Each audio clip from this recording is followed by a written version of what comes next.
Jeg tror, det er helt afgørende, når man spørger sig selv, hvad Danmark skal leve af. Så det er i virkeligheden afgørende, at man starter med at se en svær sandhed i øjnene.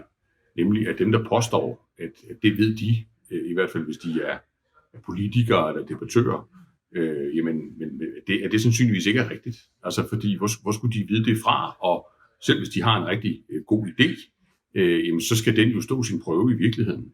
Og den skal jo stå sin prøve i konkurrence med andre gode idéer. Og hvis det så viser, at den ikke kan klare sig, så skulle man jo gerne have noget andet at falde tilbage på. Og derfor så tror jeg i virkeligheden, at svaret på, hvad Danmark skal leve af, at det skal gives på en anden måde. Og det faktisk er afgørende at ranke op i sig selv og give det svar, at Danmark skal leve af noget så kedeligt som gode strukturer.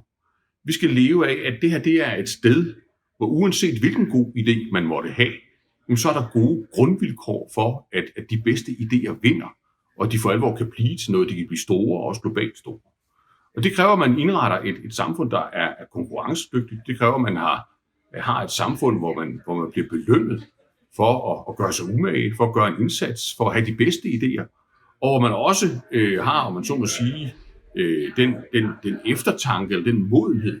Hvis der er nogle idéer, der ikke fungerer, noget, der ikke duer, noget, vi et eller andet sted ikke kan leve af, det er så bare fordi, vi synes, det er sympatisk, eller fordi vi måske har nogle netværksmæssige sympatier i forhold til det, så skal det heller ikke være her længere.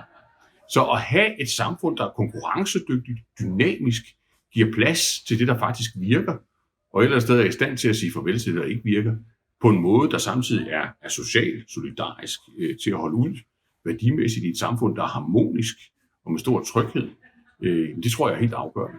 Og det er i virkeligheden meget sværere, end at stille en masse mennesker op på række og spørge om deres ene gode idé.